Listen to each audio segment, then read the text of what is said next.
Hi, I'm Natalie. I came home early from my nursing shift to surprise my husband with his favorite dinner, only to find him at our kitchen table with the notary signing documents to transfer our house, the one I'd helped buy, into his name alone. She won't even notice, he told the woman, laughing. My wife doesn't understand paperwork. Then I pulled out my phone and showed him the screenshot I had taken of his emails 3 days earlier, the ones where he planned the whole thing. His face went white. That's when I knew. This wasn't just about a house. This was war. Before we dive back in, let us know in the comments where you're watching from. And if this story resonates with you, don't forget to subscribe, because tomorrow's story is something truly special. I can't wait to share. Ever been the one who trusted completely, only to discover you were being erased? Before we dive in, tell me where you're watching from and who's the person in your life that taught you to never ignore your gut instinct. I'd left St. Augustine Medical Center at 2:47 p.m., almost 3 hours before my shift was supposed to end. The charge nurse had sent me home after I'd nearly fainted during rounds. Low blood sugar, she'd said, but I knew better. It was stress, the kind that sits in your chest like a stone and makes every breath feel calculated. The drive to our house in Maplewood took 20 minutes. 20 minutes of replaying the last 6 months in my head. How Derek had suddenly become obsessed with getting our finances in order. How he'd started asking me to sign papers without reading them, saying it was just insurance updates or retirement account rollovers. How his tone had shifted from partner to patronizing whenever I asked questions. I pulled into the driveway and noticed an unfamiliar silver sedan parked near the garage. The license plate frame read, Pinehurst Legal Services. My stomach dropped. I let myself in through the side door, the one that opened into the laundry room. Voices drifted from the kitchen. Derek's laugh, smooth, confident, the one he used when he was trying to charm someone. And a woman's voice, professional, slightly nasal. I moved quietly, my sneakers silent on the tile floor. The hallway opened into the kitchen, and there they were. Derek seated at the head of our farmhouse table, the one we'd refinished together 2 summers ago. Across from him sat a woman in a gray pantsuit, a leather portfolio open in front of her. Between them lay a stack of documents, official-looking, with county seals visible even from where I stood. Derek was mid-sentence. She won't even notice, he said, his voice dripping with amusement. My wife doesn't understand paperwork. She just signs whatever I put in front of her, has for years. The notary smiled, a thin, complicit expression. Well, as long as you're sure this is what you want, the quitclaim deed will remove her from the title entirely. Once it's filed with the county, the house is solely in your name. My heart hammered so hard, I thought they'd hear it. Derek leaned back in his chair, fingers laced behind his head, like he had already won. It's perfect timing, actually. My lawyer says once the house is in my name, I can refinance without her signature. Then, when I file for divorce next month, she won't have any claim to it. Clean break. The notary's pen hovered over the document. And are you certain she won't contest this? Derek scoffed. Natalie? She's too busy saving lives at the hospital to notice what's happening in her own house. She signed the prenup without reading it. She'll sign this too. Something inside me crystallized. Not anger. Not yet. Something colder. Clarity. I stepped into the doorway. Actually, I won't, I said, my voice steady as glass. Derek's head snapped toward me. The color drained from his face in real time, like watching a time lapse of frostbite. The notary straightened, her professional smile faltering. Natalie. Derek's voice cracked on my name. You're home early. I walked to the table, pulled out the chair opposite him, and sat down. My hands were shaking, but I kept them folded in my lap where he couldn't see. I am, I said. Lucky timing, wouldn't you say? The notary cleared her throat. Mrs. Brennan, I was just notarizing a fraudulent document without the consent of one of the property owners. That's a felony in this state. Did you know that? Her face paled. I was told, "You were told wrong." I turned to Derek. "And you. You were going to steal our house, the one I used my inheritance to help purchase, the one that's in both our names because we bought it together as partners." His jaw tightened. "It's not stealing. I'm just protecting my assets." "Your assets." I let the words hang there. The house I paid 40% of the down payment for, the mortgage I've split with you for 7 years, those assets. He leaned forward, switching tactics. His voice softened, took on that wounded tone he used when he wanted sympathy. "Nat, you're being emotional. This is just smart financial planning. You don't understand how complicated—" I pulled out my phone. The movement was deliberate. I unlocked the screen, scrolled to my email app, and turned it toward him. There, in his own words, was the email thread, Derek to his lawyer, dated 3 days ago. "Need to move fast on the house transfer. Natalie's clueless. Once I have the title, I can proceed with the divorce filing. She won't have legal standing to contest it." The lawyer's response: "Quitclaim deed is the fastest route. Get her to sign, or forge it if necessary.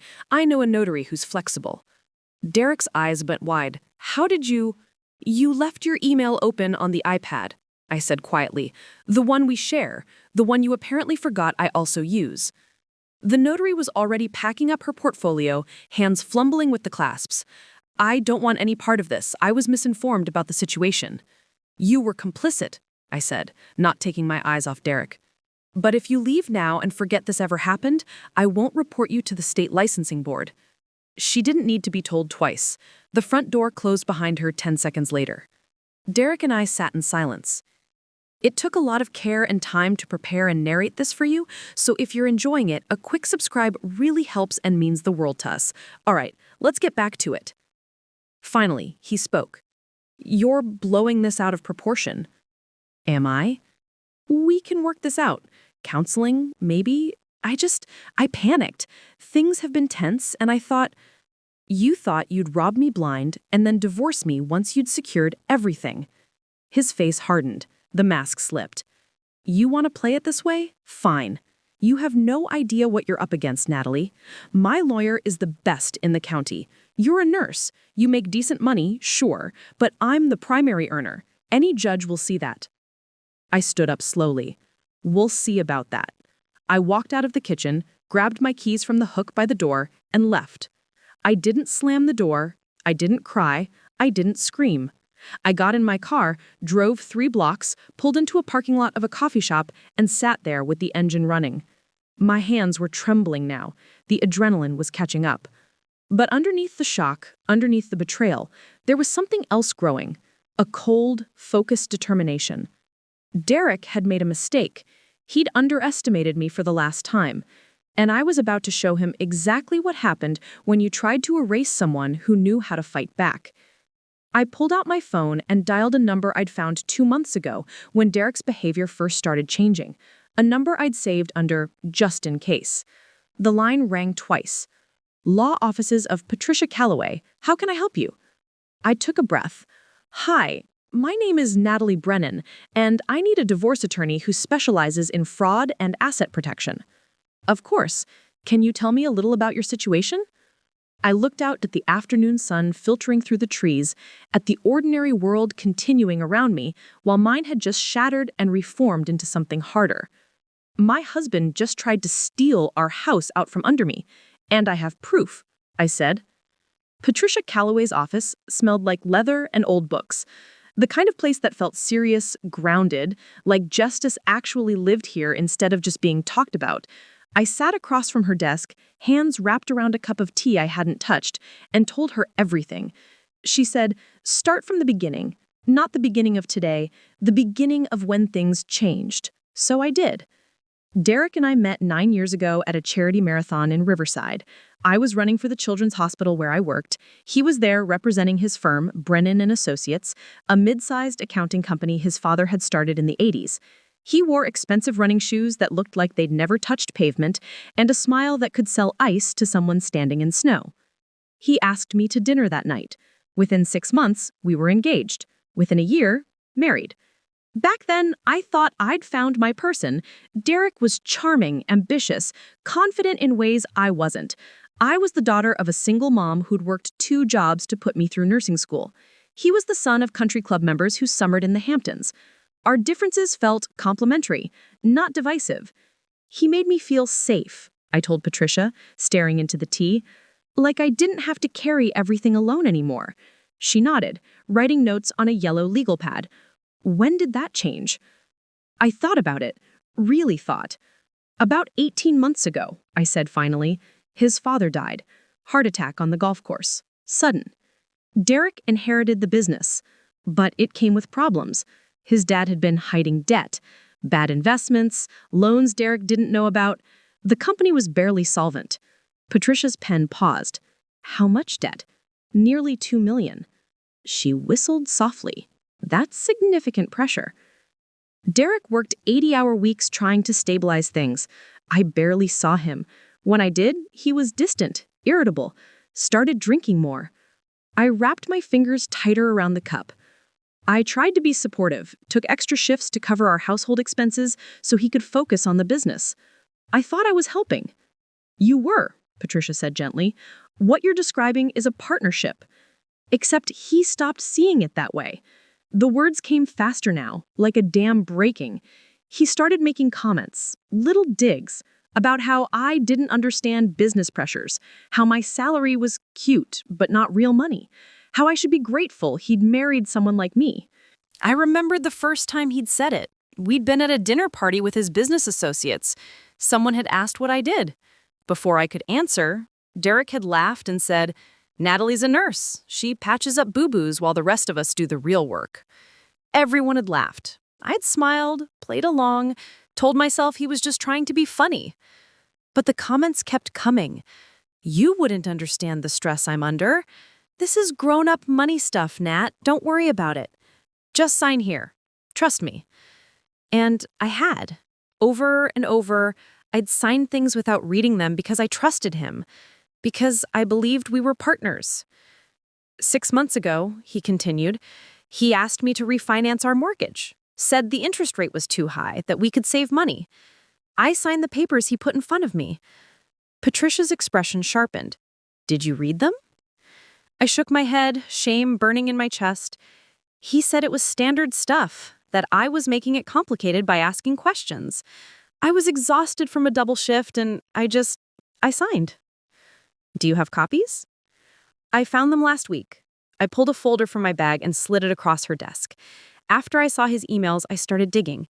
Those aren't refinance documents. They're equity line papers. He took out $120,000 against the house. Patricia opened the folder, scanning the pages. Her jaw tightened. "And where did that money go?" "His business.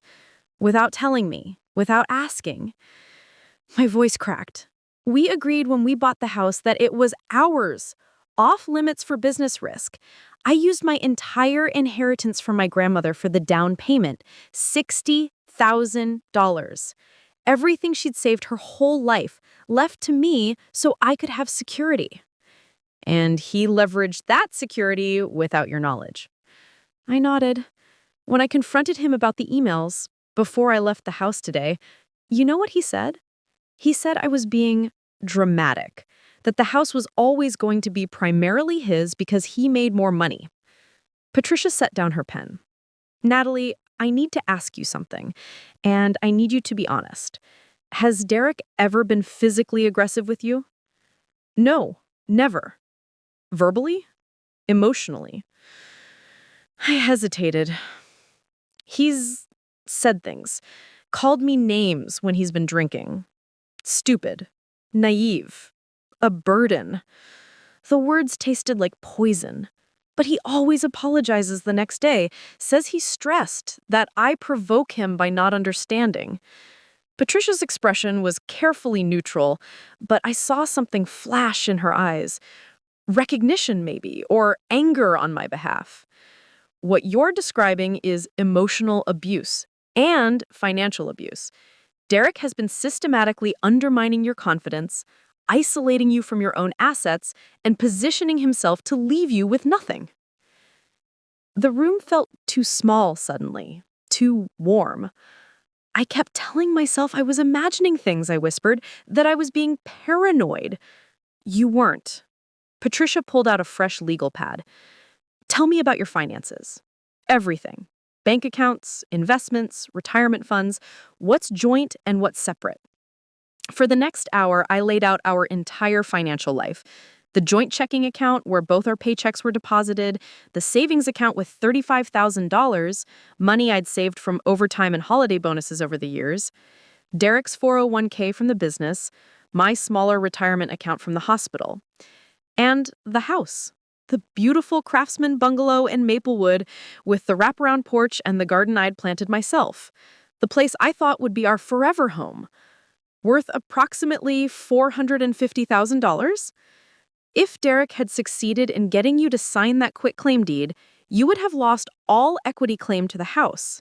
And given that you used your inheritance for the down payment and have been paying the mortgage jointly for 7 years, you're entitled to significant compensation. What do I do? She looked at me straight on. We freeze everything. I'll file an emergency motion tomorrow morning to prevent any asset transfers. We'll get a forensic accountant to trace where that $120,000 went, and we'll make sure Derek understands that trying to defraud your spouse has consequences. I felt something loosen in my chest. Not relief, not yet, but something close to hope.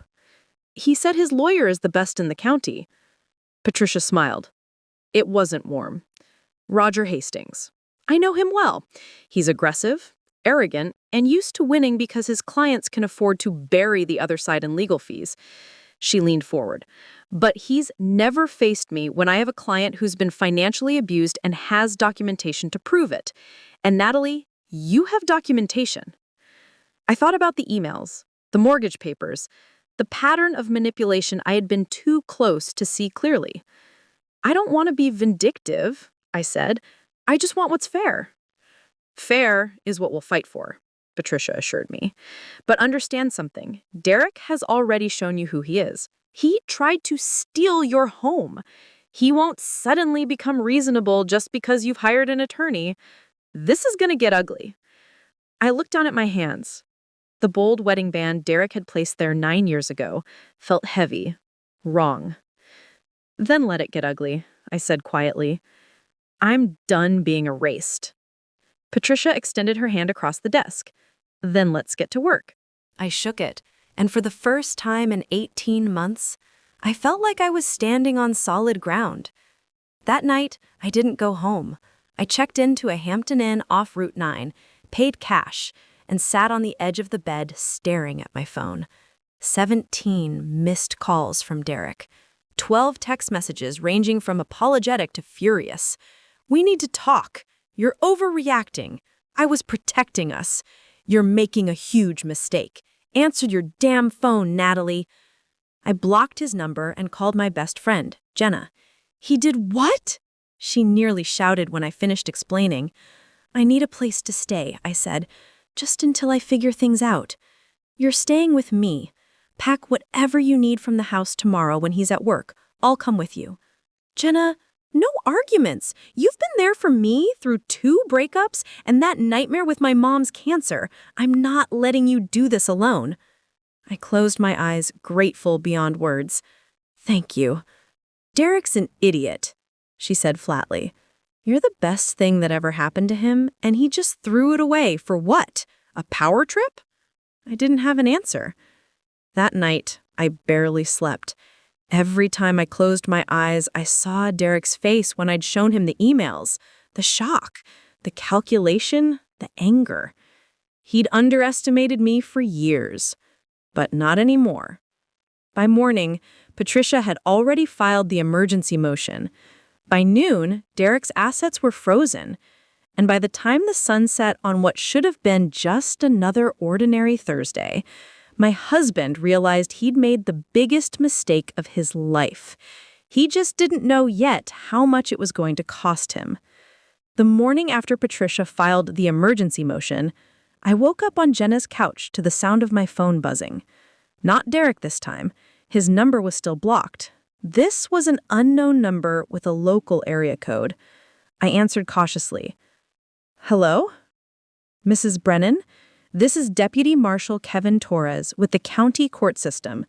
I'm calling to inform you that an emergency restraining order has been issued preventing your husband, Derek Brennan, from accessing or transferring any jointly held assets. He's also been served with a notice of legal separation. Are you in a safe location? My heart pounded. Yes, I'm staying with a friend. Good. Be aware that Mr. Brennan may attempt to contact you. Document everything. Don't engage directly. Any communication should go through your attorney. After I hung up, Jenna appeared in the doorway with 2 mugs of coffee. You okay? Derek's been served. I took the coffee, hands shaking slightly. It's really happening. Good, she said firmly. He deserves everything coming to him. But what was coming? I still didn't fully understand the scope of what Derek had done. Patricia had mentioned a forensic accountant, tracing money, building a case. But I needed to see it myself. I needed to understand how deeply the deception ran. At 10 o'clock, I met Patricia at her office.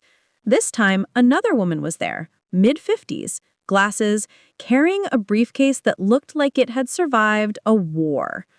Natalie, this is Linda Chen, our forensic accountant. She's been reviewing the documents you provided. Linda shook my hand with a grip that meant business. Mrs. Brennan, I'm going to be direct with you. What your husband has done goes beyond typical marital financial disputes. This is systematic fraud. She opened her briefcase and pulled out a thick binder, page after page of bank statements, wire transfers, spreadsheets with highlighted rows. Let's start with the house, Linda said, flipping to a tab section.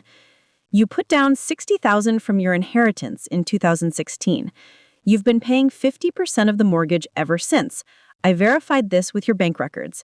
That's 7 years of payments, roughly $84,000 from your account alone. I nodded. I knew this part. 6 months ago, Derek refinanced without your knowledge. Or rather, he told you it was a refinance, but the documents you signed were actually for a home equity line of credit. He withdrew $120,000. For his business, I said. He told me the company was struggling. That's what he told you. But when I traced the wire transfers, only $40,000 went to Brennan and Associates. I felt cold. Where did the rest go? Linda flipped to another section, this one marked with red tabs. $80,000 was transferred to an account at First National Bank. An account opened 4 months in Derek's name only. Not a business account, personal. Patricia leaned forward. Natalie, did Derek mention opening a new personal account? No, we've always used our joint account at Riverside Credit Union. Exactly, Linda said. This was deliberately hidden from you. And here's where it gets worse. She pulled out printed bank statements. Transactions highlighted in yellow marched down the page. Restaurants I'd never been to. A jewelry purchase for $8,000. I'd never received any jewelry. Hotel charges in Charleston, Atlantic City, somewhere called the Westmont Resort. He's been traveling, I said slowly, my brain struggling to process. For business. At least that's what he told me. These hotels don't match any business conferences I could verify, and the credit card statements show a pattern. Always 2 dinners charged, 2 room service orders, 2 spa appointments. The room tilted slightly. He's having an affair, Patricia said quietly. I suspected. Deep down, some part of me knew something was wrong beyond just money. The late nights, the distance, the way Derek flinched when I touched him, like my hands were contaminated. But hearing it confirmed, seeing it documented in black and white transactions, that was different. Who? I whispered. Linda pulled out another document, a hotel reservation confirmation, forwarded to Derek's email from someone named Vanessa Wright. She works at his company, Linda said. Executive assistant. Started 2 years ago. Of course, the classic cliché. I would have laughed if my chest didn't feel like it was caving in. Patricia touched my arm gently. I know this is a lot. Take your time. But I didn't want time. I wanted answers. What else? I asked, voice steadier than I felt. What else did you find? Linda hesitated, glancing at Patricia, who nodded. Your retirement account, Linda said carefully. The one through the hospital. You've been contributing for 9 years, correct? Yes, 3% of every paycheck, matched by the hospital. According to these statements, your account balance should be approximately $72,000. Should be. The word hung there like a guillotine. How much is actually in it? I asked. 16,000. The room went silent, except for the hum of the air conditioning. That's impossible, I said. I never touched that money. I don't even know how to access it without going through HR. Linda's face was sympathetic, but firm. Someone accessed it, multiple withdrawals over the past 18 months, always just under the penalty threshold. Never enough to trigger automatic reviews, but consistent. Derek, I breathed. He had your login credentials, Patricia said. Either you gave them to him at some point, or he found them. I thought back. A year ago, maybe longer, Derek had asked me to check something on my account. Said he was comparing our retirement contributions for tax planning. I'd logged in on our shared computer, pulled up the information he wanted. I'd never logged out. He stole from my retirement, I said, the words tasting like ash. He stole money I earned, money that was supposed to be my future. Yes, Linda said simply. And he gambled that you'd never check. Most people don't actively monitor retirement accounts until they're close to retiring. I stood up abruptly, pacing to the window. Outside, ordinary people walked ordinary lives, going to lunch, running errands, trusting their spouses. How much total? I asked, without turning around. How much did he take from me? I heard papers rustling. Between the hidden equity line, the retirement withdrawals, and several smaller transactions from your joint savings that were disguised as household expenses, but actually went to his personal account, approximately $208,000. $208,000. Money I'd earned doing double shifts and overnight rotations. Money my grandmother had saved penny by penny through the Depression and left to me because she wanted me to have security. Money that was supposed to be ours, our future, our partnership. Gone. Stolen by the man who'd promised to love and protect me. I turned back to face them. Can we get it back? Patricia and Linda exchanged a look. Some of it, Patricia said carefully. The house equity can be addressed in divorce proceedings. The retirement funds, that's trickier. We can pursue criminal charges for identity theft and fraud, but recovery isn't guaranteed. He spent a significant portion already. On his mistress, I said flatly. Yes. Something crystallized inside me then. Not anger, not yet. Something colder and more focused. Derek had looked me in the eye for 18 months while systematically dismantling my financial life. He'd made me feel stupid for asking questions. He'd manipulated me into signing documents. He'd stolen my grandmother's legacy and used it to wine and dine another woman. And he'd almost gotten away with it. I want to see the rest, I said. Everything you found. I want to know exactly what he did and when. For the next 3 hours, Linda walked me through every transaction, every lie, every calculated theft. She showed me how Derek created fake invoices from his company to justify transfers, how he'd forged my signature on 2 separate documents, one for a small business loan and another for closing a CD I didn't even know we had. She showed me emails between Derek and Vanessa. Not romantic exactly, but intimate, planning trips, discussing their future together. One from just 2 weeks ago where Derek wrote, "Once the divorce is final and I have the house secured, we can look at that condo in Miami you liked." They'd been planning this. Not for weeks, for months, maybe longer. Patricia made copies of everything, organized into neat folders with color-coded tabs. "This is your evidence binder," she said. "Keep it somewhere safe. Make digital backups. This documentation is going to be crucial."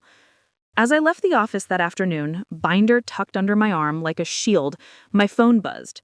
Not an unknown number this time. A text from Derek that must have come through before I blocked him, sitting unread. I opened it. You're going to regret this. I'll make sure you get nothing. Nothing. You're just a nurse. I built everything we have. Try proving otherwise." I screenshotted the text and forwarded it to Patricia with a simple message. "Add this to the file." Then I drove to the house, our house, the one Derek thought he could steal, and let myself in while he was at work. Jenna had come with me like she'd promised, and together we moved through rooms that suddenly felt foreign. I packed methodically. Clothes, toiletries, the photo albums from my childhood Derek had always said cluttered up the closet. My grandmother's jewelry box, the one with her name engraved on top. Documents from the filing cabinet in the den, our marriage certificate, my birth certificate, my nursing licenses. And then I found it, tucked in the back of Derek's desk drawer behind old tax returns, a black velvet box. Inside was a diamond bracelet, delicate and expensive, the $8,000 purchase from the bank statements. But it wasn't sized for me. I took a photo, added it to my evidence folder, and left the bracelet exactly where I'd found it. "You ready?" Jenna asked, carrying the last box to her car. I took one final look at the house I'd loved, the home I'd tried to build with someone who'd seen me as nothing more than a convenient source of funding. "Yeah," I said, "I'm ready." Because Derek had taught me something valuable in the worst possible way. Trust, once broken, revealed the truth underneath. And the truth was, I'd never needed him as much as he'd needed me to believe I did. Now he was about to find out what happened when the person you underestimated stopped playing by your rules. The week after I moved out, I threw myself into documentation with the precision I used in the ICU when every detail mattered between life and death. If Derek wanted to play games with paperwork, I'd show him what real organization looked like. Jenna's spare bedroom became my war room. I'd covered one wall with a timeline, printed on sheets of paper taped together. Every financial transaction, every lie, every trip Derek had taken with Vanessa. Red pins marked withdrawals from our accounts, blue pins marked his personal spending. Yellow highlighted the dates he'd told me he was working late. The pattern was unmistakable once you could see it all at once. "This is kind of intense," Jenna said from the doorway, holding 2 mugs of coffee. "You sleep at all last night?" 3 hours. I accepted the coffee, eyes still scanning the timeline. "Did you know he took Vanessa to the Bahamas in January? Told me it was a business conference in Tampa." "He's a special kind of scum," Jenna muttered. "What's your next move?" "Patricia is filing subpoenas for Derek's business records today. We need to prove the $40,000 he claimed went to save the company actually went there. If it didn't, he committed fraud to steal equity from your house." "Exactly." My phone rang. Patricia's office. "Natalie, we have a problem," Patricia said without preamble. "Derek filed a countermotion this morning. He's claiming you abandoned the marital home and are attempting to extort him using falsified documents." I sank onto the bed. Falsified? The bank statements are from our actual banks. The emails are from his account. He's arguing you manipulated them. His lawyer's claiming you're unstable due to work stress and are fabricating a narrative to cover your own financial mismanagement. That's insane! "It's also strategic," Patricia said grimly. "Hastings is trying to flip the script, make you look like the unreliable party. We need to counter this immediately. Do you have any witnesses who can testify to Derek's behavior? Anyone who saw warning signs?" I thought hard. Derek had been careful. Our marriage looked perfect from the outside. The nice house, the successful husband, the devoted wife. We'd isolated ourselves over the years, or rather, he'd isolated me. Dinner parties with his colleagues where I smiled and nodded. Holidays with his mother, who'd never liked me. My own friends had slowly fallen away as Derek demanded more of my time. Except Jenna. "My best friend," I said. "She's witnessed his behavior. And there's someone else, Dr. Raymond Kowalski at the hospital. I think he's noticed I've been struggling. I think he'd testify about my mental state being sound." "Good. We'll need affidavits from both. What about Derek's assistant, Vanessa? Would she talk?" "She's sleeping with him. I doubt she'd help me." "You'd be surprised," Patricia said. "Mistresses often don't know they're not the only one being lied to. Let me have an investigator reach out to her, informally, see what she knows about Derek's finances. After we hung up, I called Dr. Kowalski's office and left a message. Then I spent 2 hours writing down every incident I could remember. Every time Derek had belittled me, every conversation about money, every lie I could now see clearly. The list was 7 pages long. That afternoon, I met with Patricia's private investigator, a woman named Ruth Campbell, who looked like someone's grandmother but had the eyes of a police detective. Tell me about Derek's routine, work schedule, habits, where he goes. I walked her through everything. Derek left the house at 7:30 every morning, arrived at his office by 8. Lunch was usually at his desk unless he was meeting clients. He typically worked until 6, sometimes later. Except Thursdays, I remembered. He always left early on Thursdays, said it was his gym day. Ruth made a note. Did you ever see him in workout clothes? I paused. No, he always showered at the gym, he said. Came home in regular clothes. I'll follow him this Thursday, see where he actually goes. Over the next 3 days, I built my counter case with the same methodical attention I used for patient charts. I gathered pay stubs proving my income history. I obtained a letter from my bank showing my consistent mortgage payments. I requested my complete employment record from St. Augustine Medical, including performance reviews and commendations. Dr. Kowalski agreed to write an affidavit stating I'd shown no signs of mental instability or delusional thinking. Jenna provided a sworn statement describing Derek's controlling behavior she'd witnessed over the years, how he'd discouraged my friendships, criticized my spending on anything for myself, made jokes at my expense in public. I should have said something sooner, Jenna told me, as we sat at her kitchen table, her statement printed and notarized. I saw what he was doing. I just didn't think it was my place. You're saying something now, I replied. That's what matters. Thursday evening, Ruth called. You're going to want to sit down for this, she said. I was already sitting, but I gripped the chair arm anyway. What did you find? Derek doesn't go to the gym on Thursdays. He goes to a townhouse in Clearwater, Vanessa Wright's townhouse, according to property records. He has a key, let himself right in like he lived there. My stomach churned. How long was he there? 3 hours, left at 7:45, drove straight home. I have photos of him entering and leaving, timestamps on everything. Send them to Patricia, I said quietly. Already did, but Natalie, there's more. I ran a deeper background check on Vanessa. She's not just his assistant. What do you mean? She's listed as vice president of Brennan and Associates, has been for 6 months, which means she has signing authority on company accounts.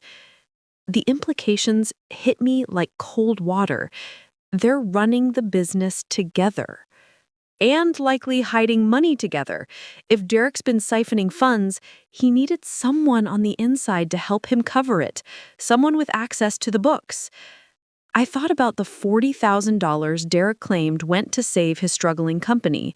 If Vanessa was vice president, she would have known exactly where that money really went. Can we get her to talk? I asked. That's the interesting part, Ruth said. I did some checking on her financial situation. She's drowning in debt. Student loans, credit cards, a car payment she's 3 months behind on. If Derek promised her a future together, promised to take care of her financially once the divorce was final, she'd have every reason to help him steal from me, I finished. Exactly. But here's the thing about people who are desperate for money. They're also motivated by it. If we could offer her something Derek can't, immunity maybe, or protection from fraud charges, she might flip. I thought about the woman I had never met, the one who'd shared hotel rooms and spa days with my husband while I worked double shifts to keep our household afloat. Part of me wanted to hate her, but another part recognized something familiar, someone being manipulated by Derek's promises, his charm, his lies. Let's find out, I said. Patricia arranged the meeting for Saturday morning at a neutral location, a law office in the neighboring county. Vanessa arrived exactly on time, dressed professionally, but with an edge of nervousness I recognized from patients before difficult procedures. She was younger than I'd expected, 28, maybe 30, pretty in a practiced way, with highlighted hair and manicured nails that probably cost more than she could afford. Patricia made the introductions. Ms. Wright, thank you for coming. This is my client, Natalie Brennan. Vanessa's eyes met mine briefly, then darted away. I don't know what you think I can tell you.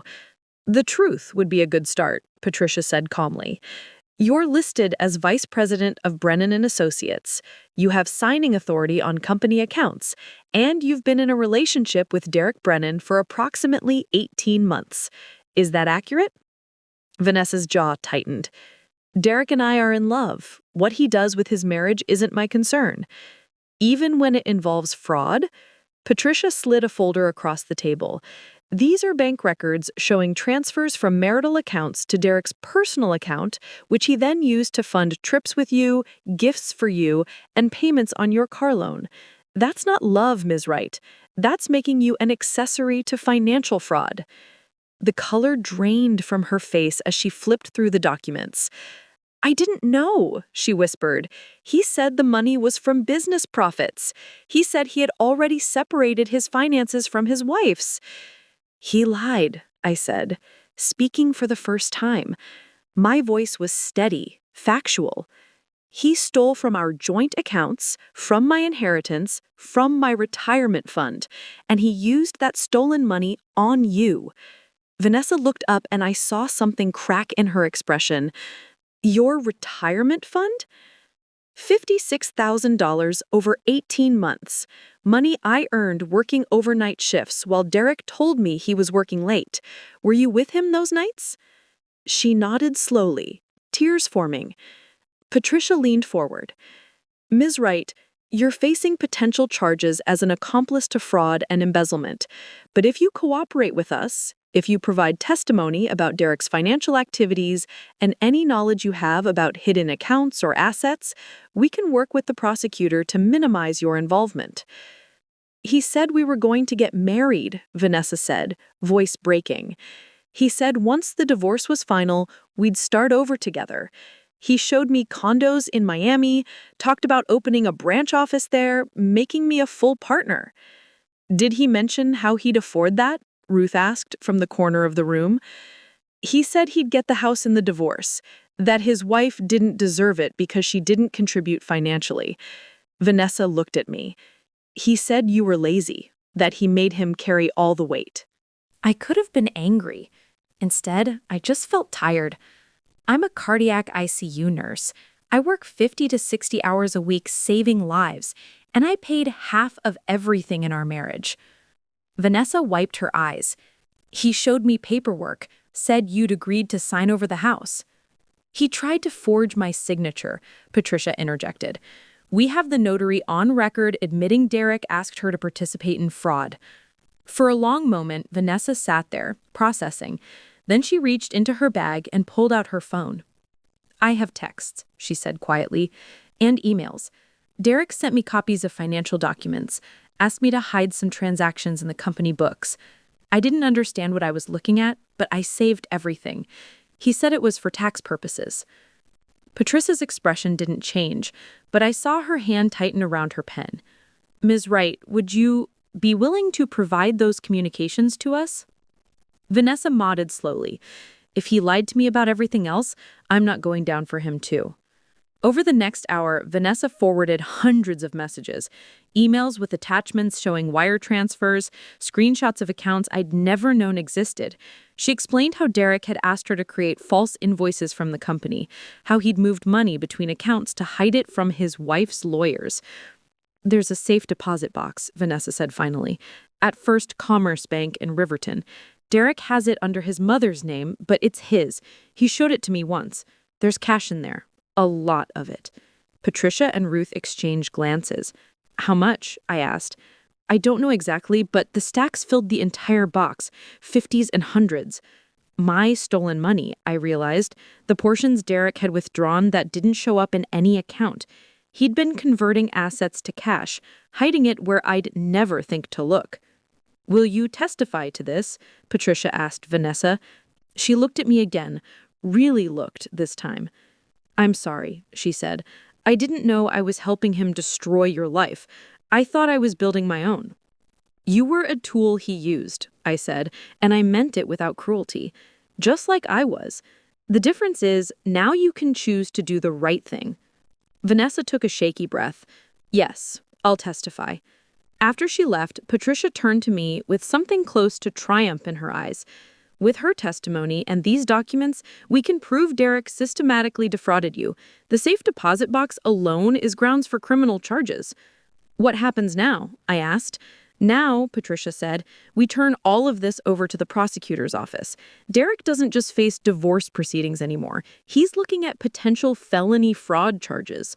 I thought about my husband, former husband really, though the paperwork wasn't final, sitting in our house, probably with no idea that his mistress had just handed us everything we needed to bury him.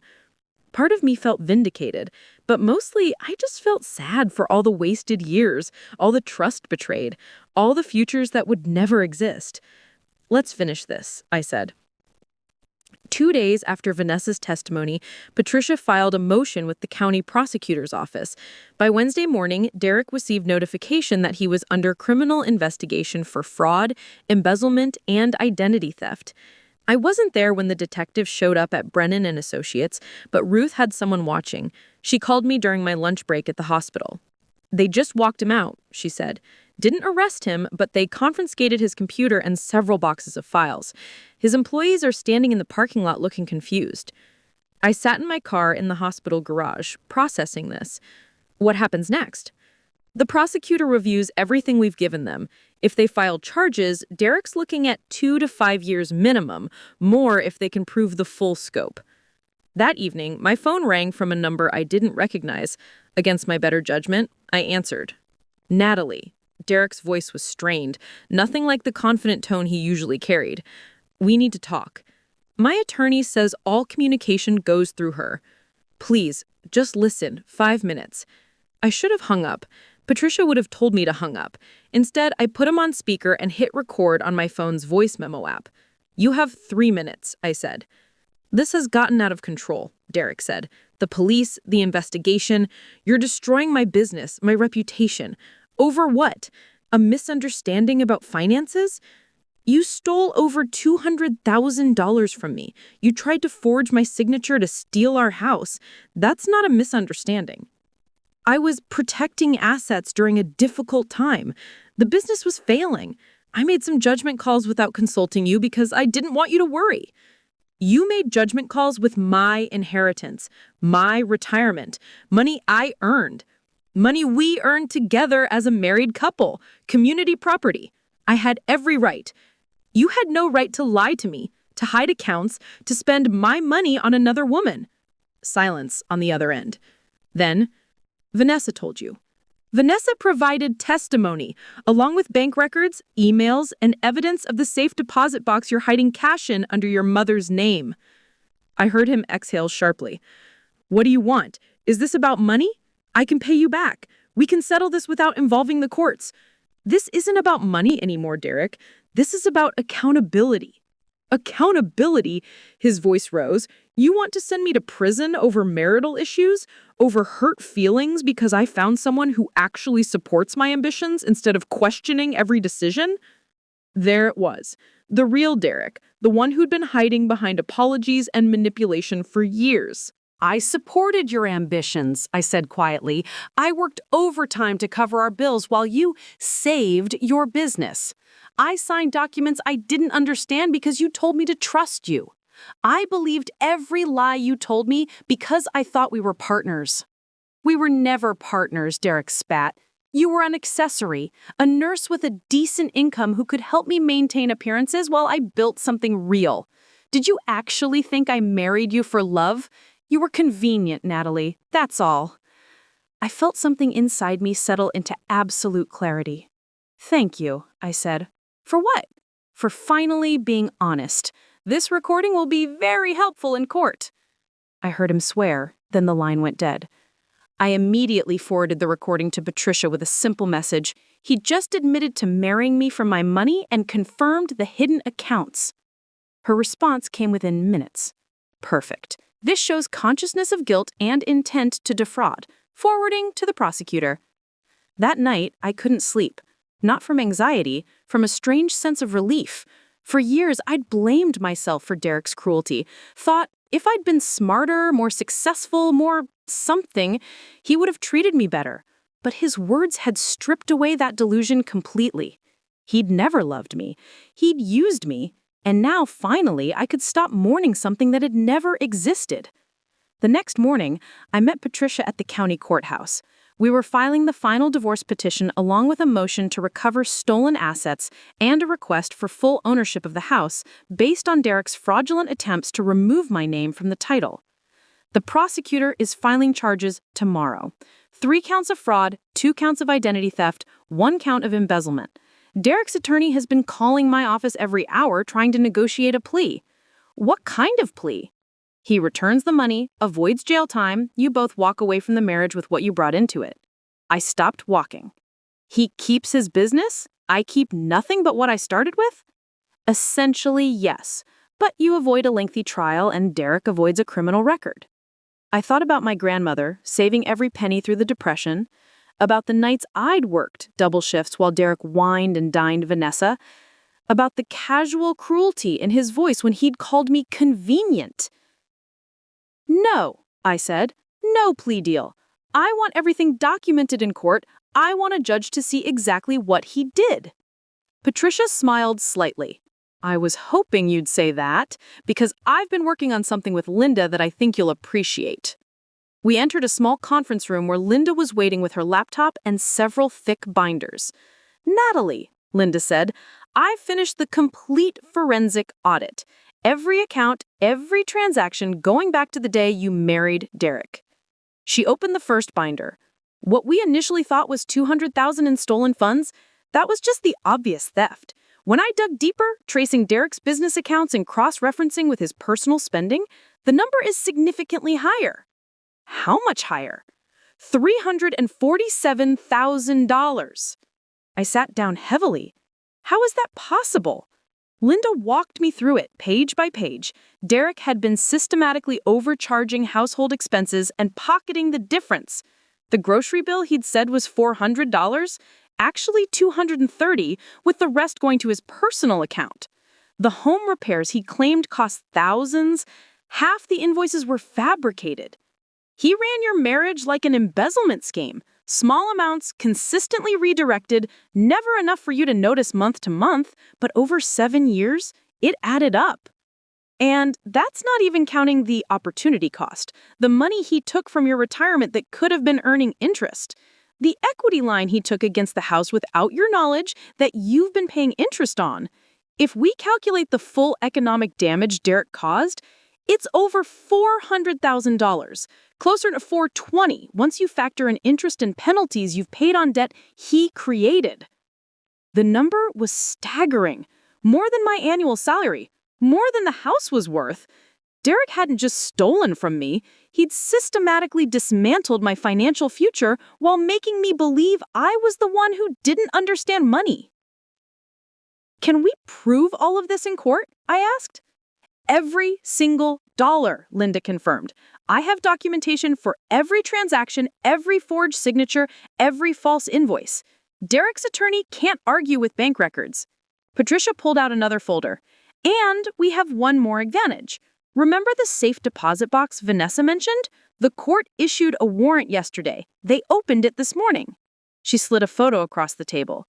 Stacks of cash, neatly bundled, filling a large box. $118,000, Patricia said. Derek has no legitimate explanation for that much cash. The bills are sequential, which means they came from large withdrawals.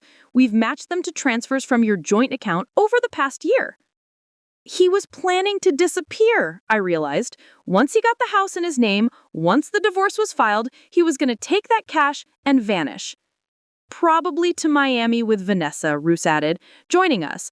I tracked down the condo he'd been looking at. He put down a deposit 3 months ago, using a cashier's check. Guess how much? 20,000, I said, remembering a business expense Derek had claimed around that time. Exactly 20,000. And the condo? It's in a building with no extradition treaty implications, mostly owned by people hiding assets from divorces or tax authorities. The full scope of Derek's plan crystallized. He'd been preparing to strip me of everything: money, home, dignity, and then leave the country with his mistress and my stolen cash. And he'd almost succeeded. When's the hearing? I asked. Monday morning, 9 a.m., Judge Catherine Brenner presiding. She's got a reputation for not tolerating fraud, especially financial abuse cases. Will Derek be there? He has to be. This is his last chance to avoid criminal prosecution if he agrees to full restitution and asset forfeiture. I thought about seeing him again, sitting across a courtroom while his lawyers tried to minimize what he'd done. Part of me dreaded it, but a larger part, the part that had been growing stronger since the day I'd walked out, was ready. What do I need to do? Patricia handed me a preparation packet. Review your testimony, stay calm, stick to facts. Don't let his attorney bait you into emotional responses. The evidence speaks for itself. We just need you to authenticate it and explain the impact. Over the weekend, I rehearsed my testimony with Patricia and Jenna. We anticipated every possible question Derek's attorney might ask, every attempt to make me look vindictive or greedy. He'll try to paint you as a scorned wife seeking revenge, Patricia warned. Don't take the bait. Keep bringing it back to the documents, the facts, the systematic theft. Sunday night, I laid out my clothes for court. A navy suit, professional but not flashy. I wanted the judge to see me as I was, a working nurse who'd been betrayed by someone she trusted. Jenna knocked on my door around 10. You ready for tomorrow? I think so. You're going to be amazing, she said. Derek has no idea what's about to hit him. I thought about the timeline on my wall, the evidence binders, the testimony from Vanessa and Dr. Kowalski and the bank representatives, the fortress of truth we'd built around Derek's lies. He never thought I'd fight back, I said quietly. He counted on me being too afraid or too confused or too trusting. But you're not, Jenna said. You're the woman who saves lives in the ICU. You're methodical, smart, and you don't give up when things get hard. Derek forgot who he married. That night, for the first time in months, I slept soundly. Not because the battle was over. It was just beginning. But because I knew, finally, that I wasn't fighting alone anymore. And tomorrow, Derek would learn what happened when you underestimated someone who spent her entire career staying calm under pressure and fighting for outcomes that mattered. He wanted a war over paperwork. He was about to lose to someone who actually knew how to read the fine print. Monday morning arrived with cold clarity. I dressed methodically, checked my evidence folder 3 times, and met Patricia outside the courthouse at 8:30. Derek's attorney requested a last-minute meeting, Patricia told me as we walked through security. They want to settle before we go before the judge. What are they offering? Full return of documented stolen funds. Derek keeps the business, you keep the house. He admits no wrongdoing publicly, no criminal charges filed. I shook my head. He doesn't get to buy his way out of consequences. We proceed. The courtroom was smaller than I had expected, wood-paneled and formal. Derek sat at the defendant's table with Roger Hastings, his expensive attorney who looked like he charged by the minute. Derek wore a charcoal suit I'd never seen before, probably bought with my money, and refused to meet my eyes. Judge Catherine Brenner entered at precisely 9 o'clock. She was in her early 60s, silver hair pulled back severely, with the kind of expression that suggested she'd heard every excuse and believed none of them. We're here for Brennan versus Brennan, dissolution of marriage with allegations of fraud and financial abuse. Mrs. Brennan, you're the petitioner. Yes, Your Honor. And you're seeking full restitution of stolen marital assets, plus damages. Is that correct? Yes, Your Honor. Judge Brenner looked at Derek. Mr. Brennan, you've been advised of the criminal investigation pending against you. Hastings stood quickly. Your Honor, my client maintains his innocence regarding any criminal allegations. This is a civil matter involving marital property disputes, nothing more. I'll determine what this is, Mr. Hastings. The judge's tone could have frozen water. I've reviewed the preliminary evidence. Ms. Brennan, call your first witness. Patricia stood. We call Linda Chen, forensic accountant. Linda took the stand and was sworn in. For the next 40 minutes, she methodically presented the evidence. Bank statements, wire transfers, forged signatures. She explained how Derek had systematically drained accounts, created false expenses, and hidden assets. Hastings tried to object multiple times, claiming the evidence was circumstantial or irrelevant. Judge Brenner overruled him each time. The numbers don't lie, Mr. Hastings. Continue, Miss Chen. When Linda finished, Patricia called Vanessa to the stand. I watched Derek's face as his mistress walked to the witness box. He went pale, then flushed red. Hastings leaned over and whispered something urgent. Derek shook his head violently. Ms. Wright, Patricia began, how long have you been involved with Derek Brennan? 18 months, Vanessa said quietly. She looked smaller than she had in our meeting, younger. And during that time, did Mr. Brennan discuss his marriage with you?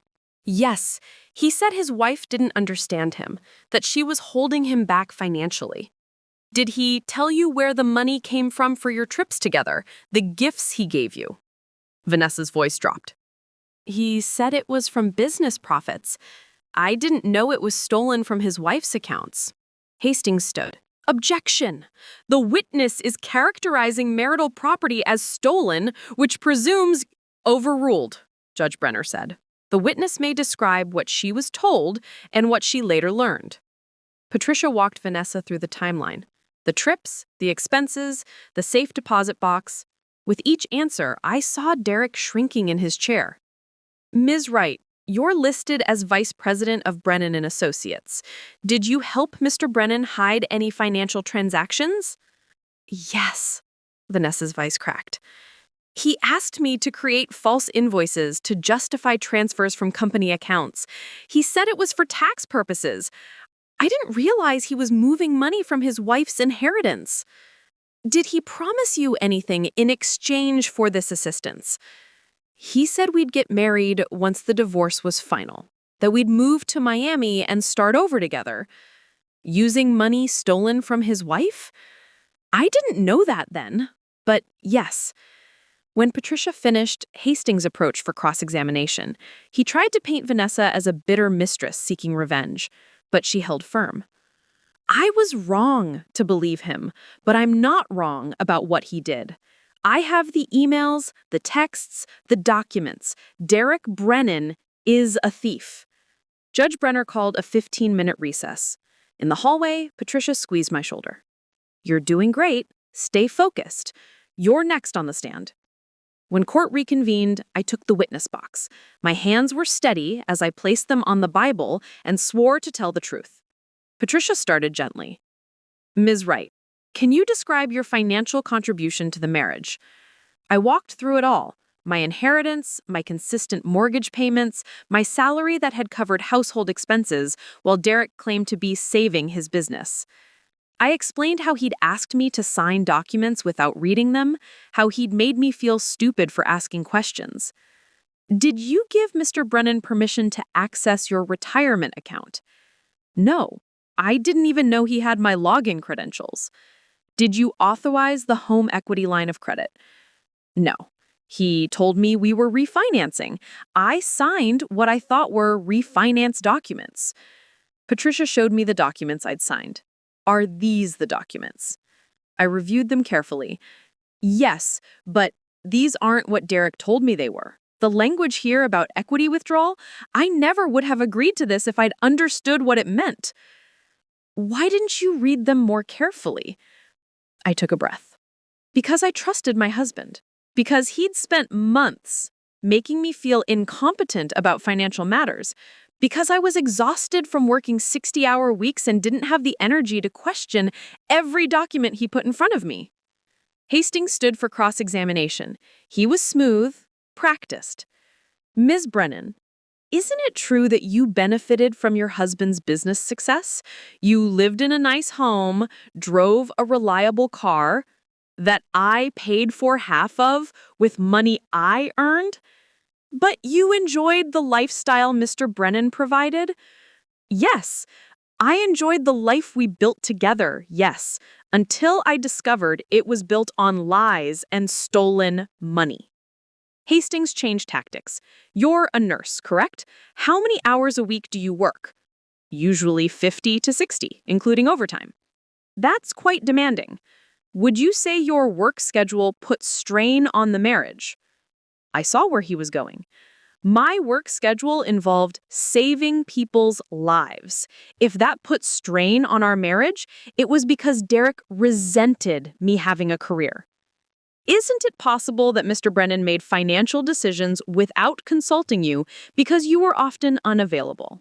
No, I said firmly. It's because he was systematically stealing from me and knew I'd stop him if I understood what he was doing.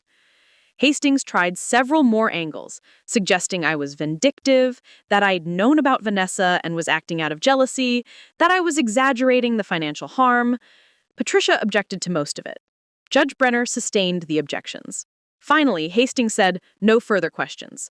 Patricia called her final witness, the bank manager from First Commerce, who'd been present when they opened Derek's safe deposit box. "Can you describe what you found?" Patricia asked. $118,000 in cash, bundled in increments of $10,000. Also present were several documents, including a deed to a condominium in Miami and a fake passport. A murmur went through the courtroom. Judge Brenner's expression hardened. "A fake passport?" she repeated. "Yes, Your Honor. Mr. Brennan's photo, but with a different name, David Brennan." I felt cold. He'd been planning to flee the country. When the testimony concluded, Judge Brenner called both attorneys to the bench. They spoke in hushed tones for several minutes. Derek's face had gone completely white. Finally, the judge returned to her seat. "I've heard enough," she said. "Mr. Brennan, stand." Derek stood shakily. "What you've done isn't just marital misconduct. It's systematic fraud. You stole from your wife, forged her signatures, hid assets, and planned to flee the country with stolen money and a fake identity. This court finds clear and convincing evidence of financial abuse and fraud." She turned to me. "Ms. Brennan, I'm granting your petition in full. The house is yours, solely and completely. Mr. Brennan will return all stolen funds within 30 days or face criminal contempt charges. Additionally, I'm awarding you 50% of his business assets for compensation for the economic damage he caused." Hastings jumped up. "Your Honor, that would destroy the business." "Then Mr. Brennan should have thought of that before committing fraud." Judge Brenner's voice was ice. "Furthermore, I'm referring this case to the district attorney with a recommendation for immediate prosecution. Mr. Brennan, you're ordered to surrender your passport, both the real one and the fake one, to court custody immediately." Derek's legs gave out. He sat down hard. "Bailiff, collect Mr. Brennan's passport," the judge ordered. "This court is adjourned." The gavel came down like thunder. Patricia grabbed my hand. "We won! Natalie, we won everything!" I watched Derek hand over his passport to the bailiff, watched Hastings frantically making notes, watched the careful facade Derek had maintained for years crumble into dust. Across the courtroom, his eyes finally met mine, not apologetic, not defiant, just empty, like he'd finally run out of lies to tell. I felt no satisfaction, no triumph, but just a quiet certainty that justice, real justice, had finally been served. Outside the courthouse, reporters were waiting. Patricia handled them while I stood in the September sunshine, breathing deeply. Jenna appeared at my elbow. "You did it. You actually did it." "We did it. I couldn't have done this alone." My phone buzzed. A text from Dr. Kowalski. "Heard you won. Well deserved. Your shift schedule this week is light. Take care of yourself." I smiled. Life would go on. I'd still work my shifts at St. Augustine Medical. I'd still save lives and comfort families and do the work that had always mattered to me. But now I'd do it in a house that was truly mine, with money that Derek couldn't touch, and with the knowledge that I'd fought for myself and won. What now? Jenna asked. I thought about the empty rooms waiting at home, the timeline I could finally take down from my wall, the future stretching out ahead of me. Now, I said, I figure out who I am without someone trying to erase me. And for the first time in 7 years, that future felt like possibility instead of threat. 3 weeks after the court ruling, I stood in the kitchen of my house, not our house anymore, just mine, watching autumn leaves drift past the window. The silence felt different now, not empty, peaceful. The legal paperwork had been finalized yesterday. Derek had 45 days to liquidate assets and pay restitution, but Patricia had already frozen his accounts to ensure compliance. The business was being evaluated by court-appointed assessors to determine its true value. Early estimates suggested my 50% share would amount to nearly $200,000 once everything was divided. I'd stopped trying to make sense of the numbers. Linda handled the financial details while I focused on something more important, rebuilding a life I'd forgotten I was allowed to want. The doorbell rang. I opened it to find Jenna holding a potted plant and a bottle of wine. "Housewarming gift," she said, stepping inside, "even though you've technically lived here for 7 years." "It feels different now," I said, taking the plant. We sat on the porch with glasses of wine as the sun set. Jenna had been apartment hunting, ready to give me space, but I'd asked her to stay a while longer. The house felt too big for one person, and her presence reminded me what healthy companionship looked like. "Have you heard from Derek?" she asked. "His attorney sends updates through Patricia. He's selling off equipment from the business to raise the restitution money. Vanessa quit and moved back to Ohio. Apparently she's cooperating fully with the prosecutor in exchange for immunity." "Good for her. What about you? How are you really doing?" I considered the question carefully. I'm angry sometimes, mostly at myself for not seeing it sooner, but I'm also relieved, and I'm starting to remember who I was before I spent all my energy trying to be enough for someone who was never going to value me. The next morning, I returned to work at St. Augustine Medical for a full shift. My colleagues had been supportive, but careful, not wanting to pry. Dr. Kowalski pulled me aside during rounds. "Welcome back properly," he said. "Your patient care never suffered, but I can see something shifted. You seem more present." "I feel more present," I admitted. "Turns out it's easier to focus on work when you're not being gaslit at home." He nodded seriously. "If you ever want to talk, or if you need resources, therapy, support groups, anything, let me know. What you went through, financial abuse and manipulation, it leaves marks even after the legal battles end." I appreciated his directness. "I've been thinking about therapy, actually. Do you have any recommendations?" He gave me 3 names of therapists who specialized in trauma from intimate partner abuse. I called the first one during my lunch break and scheduled an appointment for the following week. Small steps. That's what Patricia had told me. Recovery wasn't linear, and healing from betrayal took time. That afternoon, I did something I'd been avoiding. I went through Derek's belongings that remained in the house. Clothes in the closet, books on the shelf, toiletries in the bathroom. Evidence of a life shared with someone who never truly been a partner. I packed it all methodically, not out of anger, just necessity. These items belonged to someone else's story now, not mine. At the back of his closet, I found a box of old photos. Derek and his college friends. Derek with his parents. And then, buried beneath those, photos of us from our early years together. The marathon where we'd met, our wedding day, a vacation to the mountains where we'd hiked and laughed, and I had genuinely believed we were building something lasting. I almost threw them away. Then I stopped. Those moments had been real to me, even if they'd been performance for him.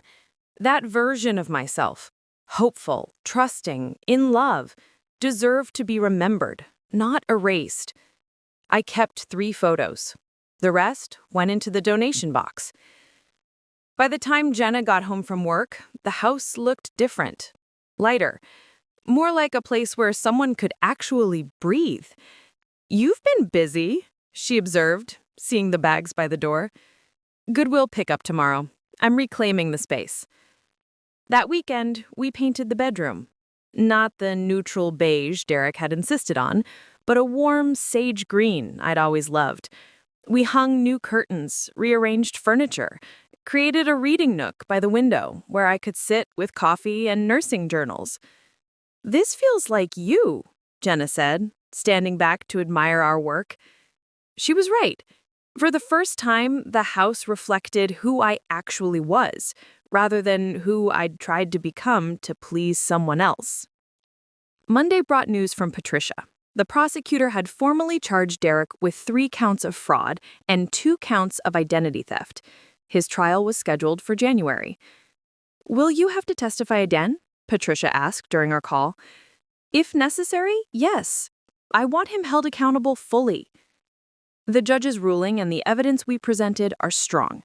There's talk Derek might accept a plea deal to avoid trial. 2 years in minimum security, full restitution, probation. 2 years felt simultaneously too long and not long enough. But it wasn't really about the time. It was about the official record, the acknowledgement that what he'd done was criminal, not just unfortunate. "Whatever the outcome," I said, "I'm done letting his choices control my life." That evening, I sat down with my laptop and did something I'd been considering for weeks. I wrote about my experience. Not the legal details, but the emotional journey. What it felt like to discover betrayal. How I'd found the courage to fight back. The importance of documentation and trusting your instincts. I posted it on a support forum for people experiencing financial abuse. Within hours, dozens of comments appeared. "This is exactly what I'm going through. How did you find the strength to leave? Thank you for sharing. I thought I was alone." Reading their stories, I realized how common this pattern was. Partners who controlled finances, who made their spouses feel incompetent, who stole and lied and manipulated while maintaining perfect public facades. I responded to each comment with resources: Patricia's firm, Linda's forensic accounting services, hotlines for financial abuse victims. If my nightmare could help someone else escape theirs, then maybe it meant something beyond just my own survival. 2 months after the court ruling, I received a check for the first portion of Derek's restitution payment, $100,000 representing the documented theft from my retirement and inheritance accounts. I deposited it and then did something Derek would have mocked. I met with a financial advisor recommended by Linda. We created a real plan: retirement contributions, emergency savings, investments that would actually build my future instead of funding someone else's escape. "You're in good shape," the advisor told me. "With your income and this settlement, you can retire comfortably at 65. Earlier if you want to." 65 felt impossibly far away, but having a plan, having control over my own financial future, felt like oxygen after years of suffocation. December arrived with the first snow. I decorated the house for the holidays.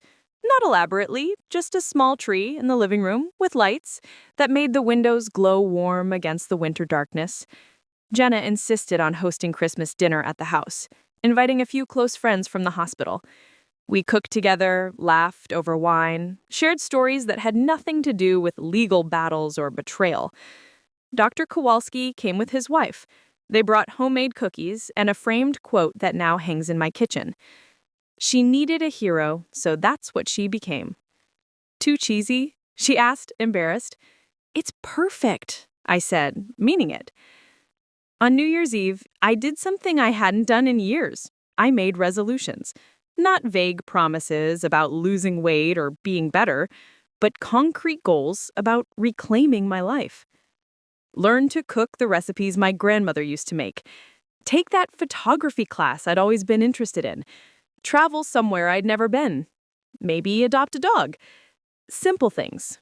Things that had nothing to do with proving myself or earning love or being enough for someone else. Just things I wanted for myself. When midnight struck, I stood on my porch watching fireworks over the neighborhood.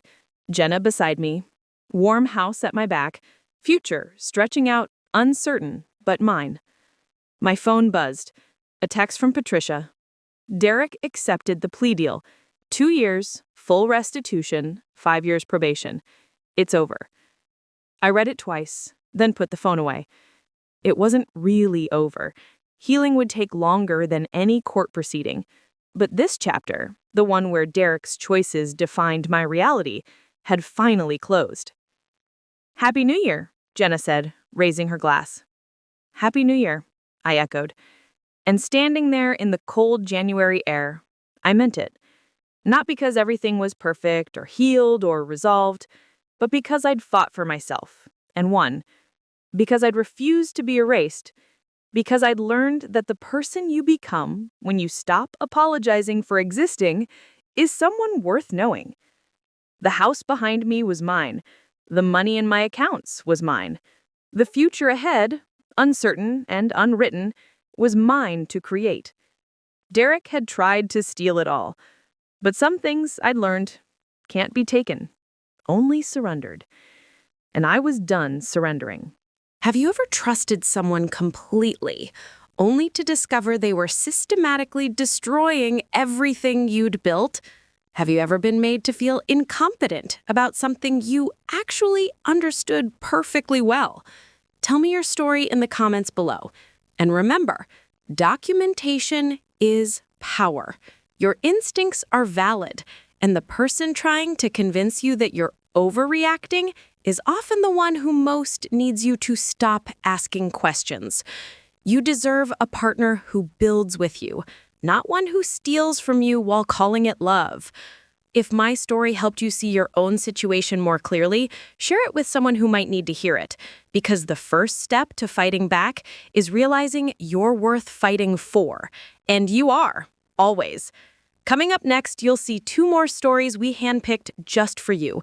If this one struck a chord, you're going to love what's next. Tap to keep the journey going.